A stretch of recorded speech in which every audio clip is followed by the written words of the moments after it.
Welcome to Masokomo Word and Prayer Message Class. Mo kí n káàbọ̀ sí kíláàsì ọ̀rọ̀ àti àdúrà Masokomo. Táàyè bá wà ṣe àmì. Ìrètí àwọn ènìyàn jù di asán lórí Pétérù, yes or no. Ṣé Apostoli chapter 12 verse 11. Mo kéde ẹ̀ títí ọjọ́ ayé ẹ. Ọlọ́run máa disappoint ọ̀tá lórí ayé ẹ, lórí aya ẹ, lórí ọkọ ẹ, lórí ọmọ ẹ, lórí iṣẹ́ ẹ, lórí ẹbí ẹ, lórí education ẹ, lórúkọ Jésù. Àmín. Mo ń kà láti ní ìwé Oníwàásù orí ìkẹwàá. Ẹsẹ̀ ìkọkàndínlógún ipa díẹ̀. Ecclesiastes chapter 10 verse 19. Owó sì ni ìdáhùn ohun gbogbo. Money answered all things. Ẹsẹ̀ Bíbélì tí mo kà yìí yá mọ̀ pé kúdí ego owó tí a fi ń wá ohun gbogbo ni ìdáhùn ohun gbogbo. Inú ẹsẹ̀ Bíbélì ni he that sent me.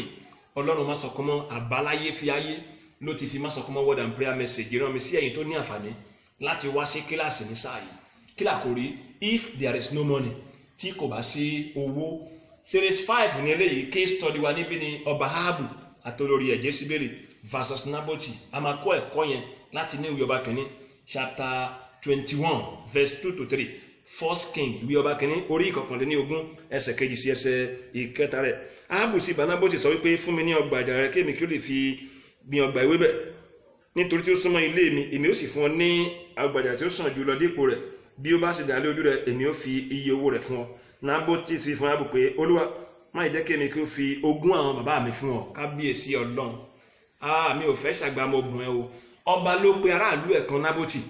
Ọgbà àjàrà tó jẹ́ pé ojogún tó wà nítòsí mi yìí mo fẹ́ fi gbin ewédú ẹ̀fọ́ àti bẹ́ẹ̀ bẹ́ẹ̀ lọ tó jẹ́ wébẹ̀ fún mi. Ó ní rárá. Ó dà yá ṣe trade by water. Ìwọ fún mi lè máa fún ẹ ní mi níbo mi. Ó ní rárá. Ó dà jẹ́ kí n sanwó ẹ̀. Ó ní rárá o.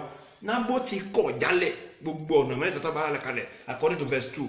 Òun ló wá mú kí ọba banújẹ́. Olórí bá dé ló bá rí kábíyèsí bí kí ló tó ju yín fàrọ báyìí ni olórí díẹ̀ parí iṣẹ́ Jésíbélì díẹ̀ parí iṣẹ́ yẹn wọ́n pa Nábótì wọ́n rẹ́ Nábótì jẹ wọ́n rẹ́ Nábótì dànù wọ́n gba ogún ìbí ẹ̀ lọ́wọ́ ẹ̀ ibi tí à ń lọ nìyẹn o.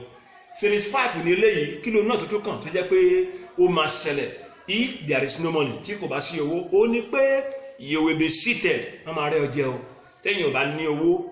Mo fẹ́ sọ̀rọ̀ ń bí gẹ́gẹ́ bí ọmọ orílẹ̀-èdè Nàìjíríà, orílẹ̀-èdè tó yẹ pé ó dáa jù ní àgbáńláyé online self-centered àti misuse opportunity. Òun jẹ́ kó rí bó ṣe rí àṣìlò àǹfààní àti ìmọ̀tara ẹnìkan. Gẹ́gẹ́ bí ọmọ ìpínlẹ̀ Èkìtì tí a bí lójú òye ní Mùṣín, ó dàgbà lẹ́kọ̀ọ́ bẹ́ẹ̀sì mi lógun state lógìjọ.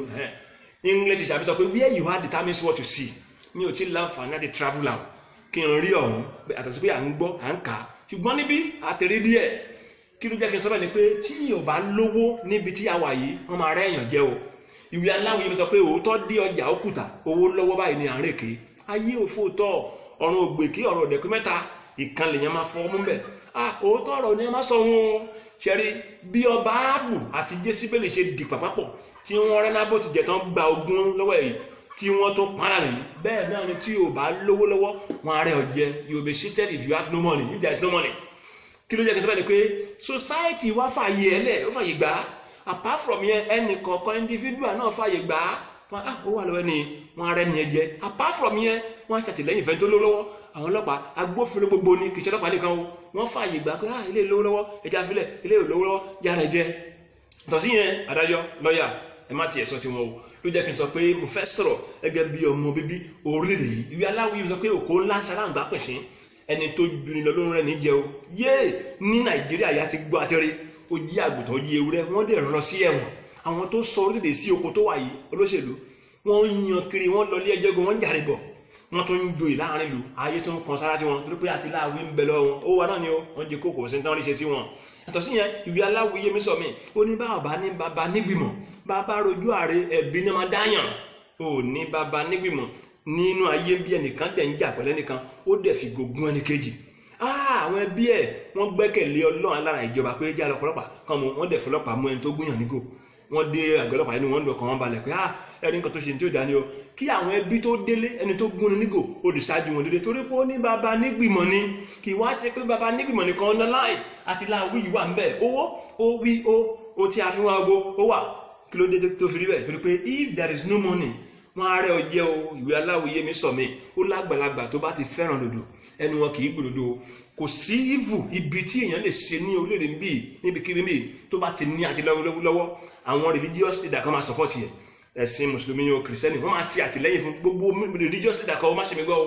àwọn lọ́yà adájọ́ kan máa tì lẹ́yìn àwọn agbófinró kan wọ́n máa dúró tì àwọn individual ẹnìkankan mìíràn gbójú àbálówó ní sọ̀rọ̀ gbójú kó mẹ́yọ lọ́wọ́ ni wọ́n á ṣe àtìlẹ́yìn fún láti jàre àbí láti fìyà jẹ tó jẹ́ kó tó ń jàre kan gbé ààrẹ fún ẹ tó jẹ́ pé ó jẹ̀bi nítorí nǹkan méjì kọ́ torí pé ó wà lọ́wọ́ àtìláwí ni o ìbéèrè méjì wá o lábẹ́ series 5 yìí kí n tó lọ gbàdúrà òun náà ni pé ẹgbọ́n mo kíyèsí pé ṣé bẹ́ẹ̀ ni yes or no pé owó ti di ọlọ́run Nàìjíríà it's like money has been turned to God in our country Nigeria here as they say money is power yes or no capital yes ni o lọ́dọ̀ tẹ̀ ni o ìkejì ìbéèrè yẹn rèé èèyàn ọlọ́run rèé ó mọ ọlọ́run ilé yìí kàwé gan-an ó gbajúmọ̀ ó mọ̀yàn ẹni tó lógun o téèyàn bá ní owó níbi tí wọ́n bí wa sí bí yìí wọ́n á rẹ̀ jẹ́ o yes or no capital yes ni jẹ́ kí n fi lébẹ̀ kí n lọ gbàdúrà ó ń dùn yàn gan o ìwé aláwòye sọ pé a kì í fúyẹ́ ká pé awúwo oníwọ̀n mọ̀ wọn ara ẹni o lèmi àti ẹ gbọ́dọ̀ mọ̀ wọn ara wa kán má bàa jẹ wá má yé rẹwà jẹ nítorí àti láwí tá àti ìní yẹn fi lè parí ẹ̀